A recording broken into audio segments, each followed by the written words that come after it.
While I was abroad, I took 2 trains, 4 planes, drove 631 miles cross country, slept on the cold floor of a hard airport twice, hiked 19 miles through thick mud and 0-degree weather, lost 2 toenails, all under the span of 3 days, just to take a picture on a rock.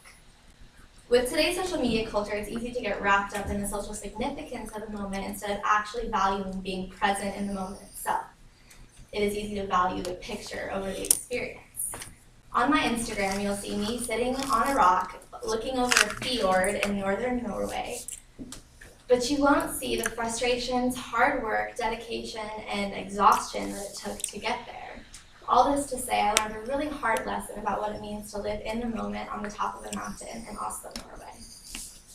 For a year, I dreamed and daydreamed about going on a hike called Trolltunga. I saw bloggers post about it, adventure magazines posting how it's a to-do hike, and I was hell-bound and determined to make it to the top and have my moment of glory. As soon as I got abroad last year, I rounded up a group of like-minded individuals, and we all set out to summit the peak. After much anticipation, the 5 of us boarded our flight, got to Norway, crammed all 5 of us into a Mini Cooper, went all the way across the country with our packs, got to the trailhead at 6 a.m. It was 0 degrees, pitch black, and all we had with us were 2 water bottles each, 2 fruit smoothies each, and a chocolate bar. All we wanted to do was make it to the summit. The first 3 miles were completely vertical. They had a system of ropes on each side of the trail that you basically had to belay your body upwards so you wouldn't fall backwards off of the boulders. We quickly realized how different our stamina levels were, and we decided that we would have to split up and go at it alone in order to make it to the top. While I was hiking alone, I realized how unprepared I was, even though I was the person who had this whole crazy idea in the first place. I didn't have the right winter socks. I didn't have the right winter jacket. My shoes were way too small. I could already feel the blisters forming on the back of my heels, and every step I took, my toes were pounding into the front of my shoes. I kept slipping every time I would make progress because the rock was so icy that every time you would get up, you would fall back, and it seemed impossible to make it to the top. And all I could think about is that this is not what I signed up for, and all I wanted was to take my picture and get out of there. Once I made it over a particularly slippery hill, I found one of the guys from my group curled in a ball on the side of the trail. He was in pretty rough shape. He had bashed up his knee and he was gushing blood. We weren't sure what to do, but turning back was not an option. So we put what little water we had left over the knee to get rid of the blood, bandaged the wound with a t-shirt, and forged ahead. Only the direction we went was the complete wrong direction. And it turns out that following instinct alone on a foreign country and on a dark mountain is not always the best idea. We wandered for hours without any sense of direction until we finally found the trail. The only problem was that it was 30 or 40 feet above us, and we did not have time to go back and figure out where we went wrong, or else we wouldn't reach the summit. So we decided to scale the side of the mountain, grabbing onto any tree, bush, twig, each other, whatever we could to pull our bodies up the side of the mountain and reach it to the top of the ledge. When we got to the top and we pushed our bodies over that last little bit, we saw it in the distance, Trolltunga. I will never forget the feeling of reaching the top of that ledge and finally seeing that beautiful rock out in the distance. After we reached the top, we went and found the rest of our group, celebrated with our chocolate bars, and then went and got in line for our picture.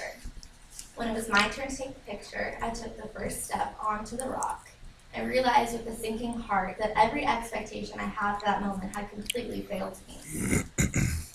When I stood on that rock, I realized that nothing in my mind could ever have been as beautiful or magnificent or vast as actually being there. And I also realized that any picture that was being taken behind me would never really capture what it felt like to sit there and take it all in and to have this experience. I almost felt like the trail was trying to teach me something, that maybe a picture is not worth 1,000 words, but that a moment is. And I would never really know what a moment had to offer unless I was actually present for it. And as I sat on the ledge, I didn't even care that I was going to get to post the picture. You see, I went in wanting something tangible, but I came out with the most intangible value that I could get. I realized that I was really, really bad at living in the moment. I spent the whole hike imagining what it would be like to get to the top. I had my pose all picked out. But I didn't actually enjoy the friendships that I was engaging in wall hiking. I didn't enjoy the scenery. I got to follow this beautiful fjord all the way up, and I didn't even really notice it because I just wanted to make it to the rock. What I learned from that steep trail is so much greater than any picture that I came back with. Being on that trail taught me that I have to silently attend to the things in my life that already are, because we have nothing more than this moment. And if I don't pay attention to where I am right now, I really have nothing. It also made me reflect on the fact that if I took a little bit more time to just focus on the journey instead of just getting there, or if I focus more on the obstacles instead of just having a goal-oriented tunnel vision, then maybe my life would be more honest. And then maybe I should stop editing out the messy parts of myself just to force this perfect social image on the world. You see, I hiked Trolltunga because I wanted to appear a certain way on my Instagram feed. But I never guessed that what I would learn would be that great and would impact me so much. As I walked down the mountain, and every day since then, I have tried to actively engage in the moment that I'm in. Looking back, that picture means something completely different than when I was planning to take it, or even like when I was in the moment. To me, it was a reminder of how beautiful every moment is and how incredible life is when you're actually there to soak it up.